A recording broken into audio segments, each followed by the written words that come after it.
আসুন জেনে নিই আর্থ্রাইটিসের প্রকারভেদ সম্পর্কে। নম্বর 1, রিউমাটেড আর্থ্রাইটিস। এখানে রোগীর হাতের ছোট ছোট জয়েন্টগুলিতে ব্যথা এবং ফোলাভাব হবে এবং ধীরে ধীরে সমস্ত জয়েন্টে ছড়িয়ে পড়বে। যদি সময়মতো চিকিৎসা শুরু না করা হয়, তাহলে জয়েন্টগুলি বিকৃত হয়ে যাবে এবং শরীরে অন্যান্য জটিলতা দেখা দেবে। নম্বর 2, অস্টিওআর্থারাইটিস। এখানে বৃদ্ধ রোগীদের জয়েন্টের তরুণাস্থির ক্ষয়জনিত কারণে হাঁটুতে ব্যথা হবে। এটি হিপ জয়েন্ট এবং অন্যান্য জয়েন্টগুলিকেও প্রভাবিত করতে পারে। জয়েন্টগুলি ফুলে যাবে এবং ব্যথা করবে।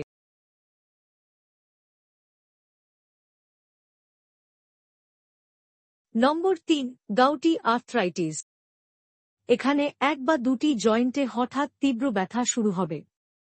এটি রক্তে ইউরিক অ্যাসিডের মাত্রা বৃদ্ধির কারণে হয়। নম্বর 4, স্পন্ডাইলোআর্থ্রোপ্যাথি এবং স্পন্ডাইলোআর্থারাইটিস। এখানে রোগীদের মেরুদণ্ড শক্ত হয়ে যায় এবং ধীরে ধীরে রোগী তার মেরুদণ্ড নাড়াতে অক্ষম হয়ে পড়ে।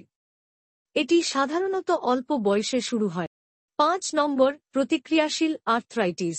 এটি সাধারণত শরীরে কোনো সংক্রমণের পরে শুরু হয়। সংক্রমণের 2 থেকে 3 সপ্তাহ পরে এক বা দুটি বড় জয়েন্টে ব্যথা এবং ফোলাভাব দেখা দেয়।